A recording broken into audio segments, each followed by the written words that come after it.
I'm a coach, all right? And the way that I operate is to do things that you can actually apply to your life. So I'm supporting you right now with something that you feel like giving up, and I'm not going to let you give up on that. That's what we're going to do. Welcome to Hope Goes Live with Coach Kim Bettie. I'm excited to be here. Hope Goes Live is brought to you by Hope for Women magazine. For some states, we are winding down from the stay-at-home, and some of you, the stay-at-home order has been lifted based on the coronavirus pandemic.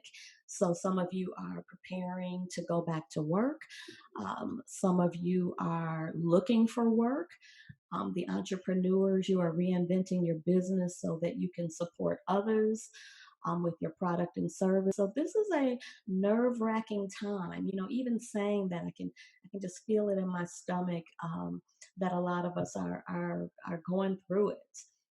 And even if you are still in stay-at-home mode, you are going to the grocery store, you know, you're homeschooling your kids, we did a couples edition, so you're at home with your spouse.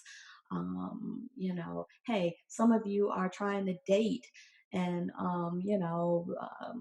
grow love in the middle of this pandemic and being in stay-at-home orders. Some of you are at home fighting coronavirus. Some of you have loved ones that are sick or in the midst of recovering. And then some of you are having grief over losing a loved one. So I welcome you all today as we talk about hope from three different perspectives. And that is the spiritual, the mental, and the physical. And when I'm talking about physical today, I'm talking about, you know, what do we actually do to apply hope in our life? So I'm going to unpack those three things and really get into that. So let's go ahead and get started. When you look at hope from a spiritual perspective, and that can mean different things to different people. For me and my Christian faith, what that really means is, you know, even after I have given up, even after I don't feel like I have any more hope, it's something that rises up in me, in my spirit, that allows me to have hope. We call it faith. You know, faith is the substance of things hoped for. So even when I feel like I'm giving up, something takes over me. And for many of you, many of us, that's what it feels like with our hopes and our dreams right now, right? I mean, we had all these things that we might have planned to do at the beginning of 2020.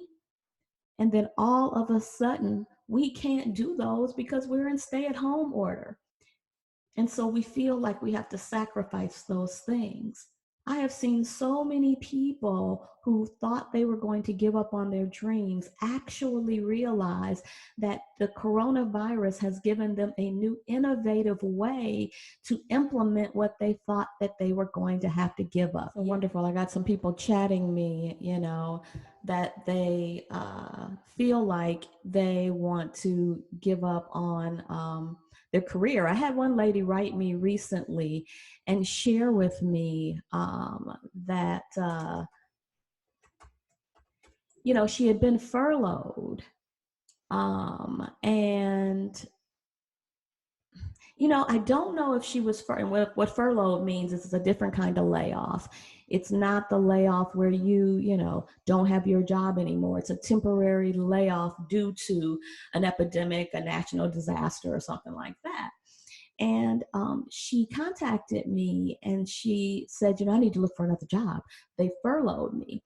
And it was interesting. I don't know if she had been furloughed, laid off, but from her perspective, she didn't have a job anymore. So I've had one person give me the comment that they're worried about, you know, their job, their career. I've also had a lot of business owners who didn't know that after shutdown, if they would be able to hire back all their teams after furloughing. So they were concerned. We had so many people that wanted to give up because either it took a long time to get your PPP, to get the forgiveness loan. So you may have given up. You may have not gotten the loan, right? And so you want to give up. I'm a coach, all right? And the way that I operate is to do things that you can actually apply to your life. So I'm supporting you right now with something that you feel like giving up, and I'm not going to let you give up on that. That's what we're going to do. If faith has stirred up in you to keep moving on, I'm not going to give up on my business. I'm not going to let my class go. I'm not going to give up on my vacation. I'm not going to give up on having a job that I can love. So if you feel that you still have the desire in your heart, now we're going to talk about what to do from a mental perspective. Are you with me? So, from a mental perspective, I'm going to share with you something that I learned from Regent University, a Regent University study. It was amazing. And they talked about these pillars of success, people who sustain success. So, how do you build the muscle, the mental, the mindset for maintaining your hope? That's what I'm going to talk about next. And there's three pillars of success that we can use. And one actually, interestingly, is tied to spirituality. It is tied to your faith. Okay, but it's something that you do, and that is put into practice the things that fill you up, your spiritual practices. So during this coronavirus, when you're feeling like giving up and that thing stirs up in you, the desires of your heart stirs up in you, now is not the time to stop doing the things that give you the peace of mind. That might be prayer. That might be, your e-church that you go to. That might be meditation for some people. That might be reading the word, reading your Quran. Whatever your faith is and your spiritual practices, don't stop. This is the time to really utilize those. Once again, this is something that you do. Secondly, the other pillar of success, one is the spiritual practices, and the second is gratitude, the attitude of gratitude. And it's something very interesting about gratitude. And we're talking about hope from a mental perspective. It's something very interesting about gratitude. You cannot just say, oh, I'm grateful today for, and make a list and think about the gratitude. You've got to have an attitude of gratitude.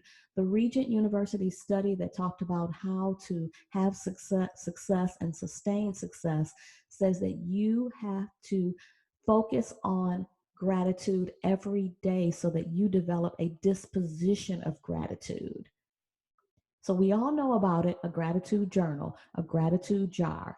I like to create sticky notes, and I put what I'm grateful for on a board, and I love it because you just put all the sticky notes up there, and then eventually they're piling up and they're just falling off like the leaves of a tree. All right. So the idea is to every day at least think of one thing you're grateful for. I usually strive for three things I'm grateful for. And, studies have shown that, for instance, college kids who practice gratitude, keeping a gratitude journal, they have better grades, they work out, they keep their health going, and they just have a better disposition and the staying power for their classwork. So it's very important every day to focus on what you are grateful for. So I'm going to ask you, what are you grateful for in the midst of the coronavirus? Once again, you might still be staying at home. You may be going to work. You may be reinventing your business, right? You might just be trying to go to the grocery store once a week. What are you grateful for? I'm going to give you a chance to share with me some things that you are grateful for right now. Let's build that muscle for gratitude. I'm going to think about it from my perspective. I am grateful to have a roof over my head. I am so grateful for the opportunity to go live with you, me working in my purpose. It just centers me. I am grateful for my daughter, for my family, for my sisters, my brother, my nieces and nephews. We chat on Facebook. I've got my niece right now sending me some masks. Me and my daughter, a cute mask. She made me a mask that says "Talking the Talk," right for my brand as a coach. So I'm grateful for that, and I'm definitely grateful for my girlfriends that are walking this journey with me. Let's see, Tanya Sherrill says that she is grateful that she lacks nothing at this time, not taking for granted what you have. Beautiful. I'm going to give a few more of you a chance to share what you are grateful for. Anita Hartfield says, I'm grateful for my children, for life, and for love. I love that, Anita. And Angelia says that she is grateful for her Yes Sisters. Angela is the author of Yes Sisters, the book, and she has a group called Yes Sisters. Karen Jethro says she's grateful for the unity in her family. Girl, yes, you don't want discord and lack of harmony during this time. Oh, okay, the gratitudes pouring in here.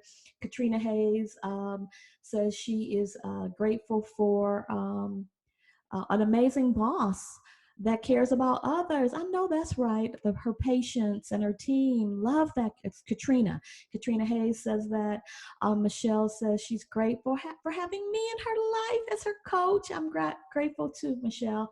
Michelle's an awesome team leader at a dental practice that I coach, and she is amazing.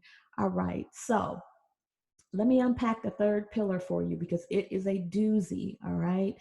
It's joy. Hello. The third pillar is the act of having joy. And you might ask, how do I do that? Mentally, how can I have joy? Right? You can do your spiritual practices. You can do a gratitude journal, a gratitude jar, sticky notes, right? But how do you do joy? Well, let me tell you, it's interesting. You have to fight to keep joy. So the pillars of success that I was sharing with you from Regent University, they say there are two things that can kill, steal, and destroy joy. Does that sound like anybody you know, right? It's like the devil. All right. So let me tell you how to prevent joy from being stolen from you, killed from you, right? Taken from you. And there's two things. You have to watch your bitter heart. You have to be careful of having an unforgiving heart. So when you need to forgive someone and you don't, and you harbor that, it can steal your joy. I mean, that's like common sense. You're bitter, you're angry, you're looking at things from a distorted perspective. You're focusing on what that person did to you. And it takes your eyes off of your gratitude. It can even block you from your spiritual practices. So if you have an unforgiving heart, it can block your joy, right? And then the other thing that can kill, steal, and destroy your joy is one of my favorite topics. The thing that I've been spending a lot of time researching and supporting people in, and that is burnout. Burnout will block your joy. You hear me? So when you are exhausted mentally, emotionally, physically, when you are exhausted, think about it. It's going to be hard to have joy. You're not going to practice your gratitude. You might slack up on your spiritual practices. So see how all three of these aspects of having hope mentally can block you. All right, are you with me? Wonderful. We had a few more people share what they're grateful for. Marita says she's grateful for her seventh grandchild. I heard that. And her husband and her business and her family and her girlfriends. Love that. Rhonda Renee just joined. Beautiful. Thank you for the masks. I got some masks from Rhonda that was just beautiful and just inspired me so I could be cute. So let me just summarize where we're at for any of you that just joined. Today, we are talking about hope against hope. We're talking about how to put hope in action. So we talked about hope from a spiritual perspective, that it's not something that you do, it's something that stirs in your spirit, right? It stirs up in your spirit just when you want to give up. Faith is stirred up, it's the substance, and you get that desire back in your heart. It's not something that you do, it's something that you open your heart to. All right, I like that. That rhymed. And then we also now are talking about hope from a mental perspective, and that is a muscle that you build. And we talked about the pillars of success from Regent University. There was a study done. They talked about how do you sustain success, people who had sustained success. And it's that they practiced, they implemented their spiritual practices on a consistent basis. They had an attitude of gratitude daily, a disposition of gratitude.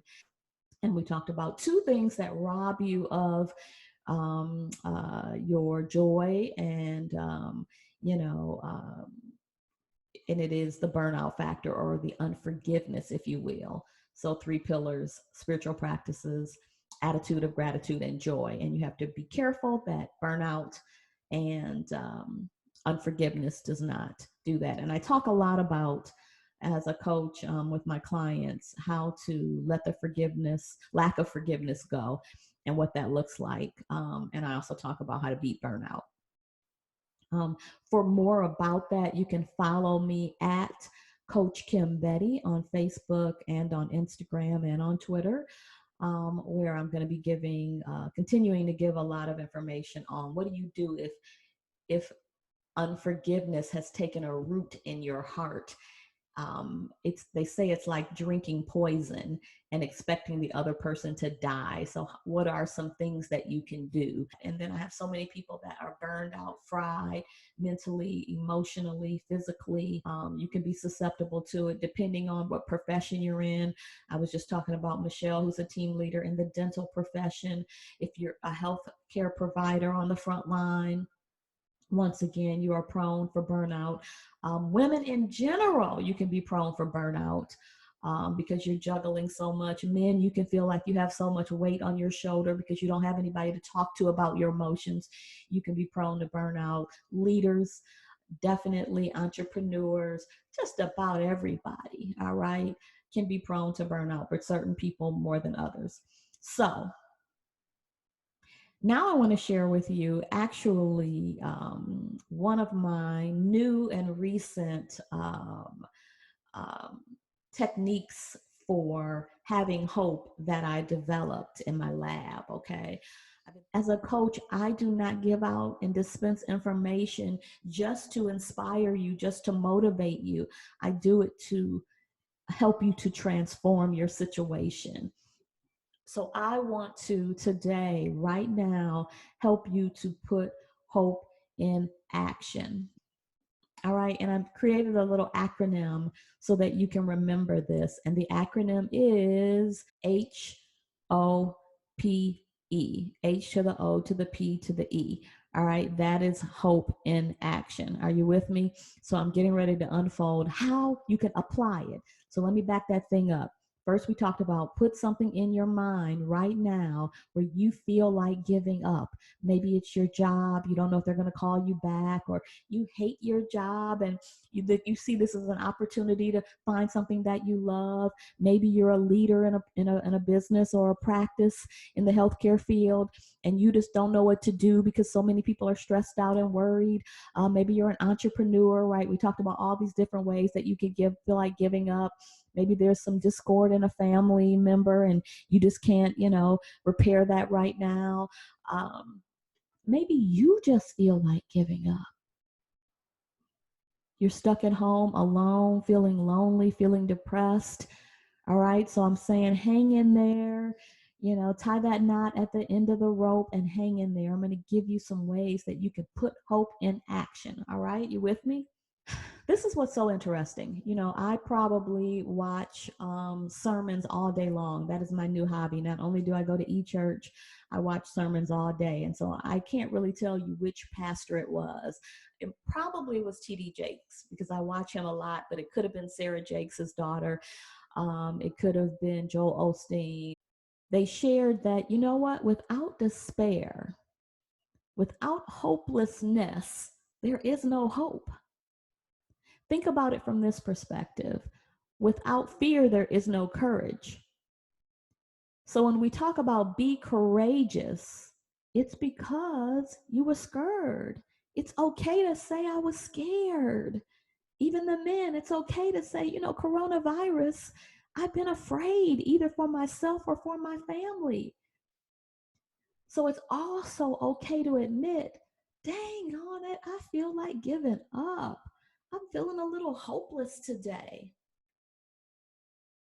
Because it's that moment of feeling hopeless. It's that moment of being in despair where hope is generated. So the very first phase of putting hope in action, that H, is to do an honest assessment of what is going on, even at the risk of feeling like giving up hope. So I want you to think about that area in your life that you feel like giving up. You can share again and let everybody know the area that you want to give up, or you don't have to share it with anybody, right? You can keep it right now in your heart. But I want you to think about an area of your life that you feel like giving up. It could be because of coronavirus, or maybe it doesn't have anything to do with coronavirus. This was already something you are struggling with, and then coronavirus just added to it, okay? Get that in your mind and in your heart right now and do an honest assessment of what is going on. And I'm going to share with you an example for me. I tried to PPP. I tried to be down with PPP, with OPP, and nothing happened, right? We already talked about most people that are getting PPP are bigger businesses or people who already had a line of credit with their big banks. It just left a lot of the entrepreneurs out, right? And so I almost gave up. I felt like giving up. And as I did an honest assessment, the truth of the matter is I'm on the low area of the totem pole to get a PPP. Okay. I had to just realize it. Another piece of my honest assessment was I'm able to defer everything. I can defer my rent, right? I can defer T-Mobile. I can defer my gas bill. I can defer my electric bill. I can defer all my bills. But honey, is they gonna come? I'm 3 months from now in July. At the very latest, they're gonna all hit. And what is a sister to do? So I had to face the truth, the facts. Are you with me? I'm probably not going to get a PPP, and all these bills that I'm deferring are going to come in. So here's how you do an honest assessment. All right. Strengths. Think about your strengths as it relates to your situation. You think about your weaknesses as it relates to your situation. You think about your opportunities as it relates to your situation. And you think about your threats, what threatens to derail you. So in the situation that I share that I'm sure a lot of you all can relate to, right? I did an honest assessment. Nobody's going to give me a PPP loan. And so then what am I going to do with all my bills piling up? So my strengths, look, I don't need no stinking PPP. I can generate it. I can get on the phone. I can um, get online and I can reach out to people who need what I have. So, what are my strengths? My digital hosting, my coaching, my training, my consultation. Those are my strengths. What are my weaknesses in that? Look, I can't get out and do face to face with people, right? The bills are mounting up. What would I do, right? Those are weaknesses. I have to combat the fear that will come over me because I survived the economic storm back in 2008, 2009, the recession. So that's sort of post traumatic. So that would be my weakness, right? So, what are my opportunities, right? My opportunities are to use virtual in a new way. My opportunities are finally People are really waking up to the importance of coaching in their life because stress is mounting and their backs up are get up against the wall. So more people need coaching now more than ever. All right. So that's an opportunity. It's an opportunity for me to practice what I preach, which is to make coaching affordable for people during this COVID time and for them to really appreciate it. And then what threatens to derail? Ooh, if one of these bills come in at the wrong time, honey, that would not be a good thing, right? If more of my contracts dry up because of COVID, that would threaten to derail me. If something happened to my loved ones, I'm in California, I have loved ones in Detroit, and it's really bad there. And all my sisters and brothers are over 60 years old. So Lord, please keep them safe, because if something happened, what would I do? I wouldn't even be able to get to them, right? That would threaten to derail everything that I have going on. So that's an example of my SWOT. O is for look for the opportunities. So now that you've done your SWOT analysis, look for and focus on. Don't keep dwelling on the facts and the honest assessment, right? Do those and then put those aside and now focus on the hope of the opportunities that you have. So now I'm not going to ruminate on the negative. I'm going to stay focused on the positive, right? So now I'm thinking about the fact that I have more people than ever that I could reach. I can do it in a virtual way. People appreciate it more than ever. I can make it affordable. So that's my opportunities. The P. The P stands for make a plan, right? Makes sense. Honest assessment, focus on your opportunities, make a plan. Faith without works is dead. Hope without works is nothing. It's a dream. In order for you to put it in action, you've got to make a plan. So, what is the plan, right? And with that, you don't want to stress yourself out, but keep it simple, maybe 3 steps on what you're going to do based on the opportunities that you have in the face of that reality check that you did, right? And then the E is to engage with others. All right. So that's how you put hope in action. Put that plan in place and then realize that you must engage with others. All right. So I am going to put my plan in action, and I'm going to tell you this. Hope is a prerequisite to change. You have to have hope first. And we talked about hope today from a spiritual perspective, that faith that stirs within you, that is the substance. We talked about hope from a mental perspective, putting your spiritual practices into place and doing it daily, having an attitude of gratitude and doing that daily with a gratitude journal or a gratitude jar or sticky notes. And then we also talked about making sure that you have joy, and the way you do that is get rid of that bitterness, any unforgiveness that you're harboring, and combat burnout, right? And that's from a mental perspective. And then lastly, we talked about it from a physical perspective, and that is actually putting hope into action and doing something about it using the acronym HOPE, H to the O to the P to the E. Doing an honest assessment, H, look for those opportunities, O, and then focus on that. P, put a plan in action, and then E, engage with others. So, what happens after hope? And my time here is up today. So, if you want to find out what happens after hope, follow me at Coach Kim Bettie on Facebook, Instagram, Twitter, and I will be sharing with you what to do after hope. Bye, everyone. Thanks for participating today.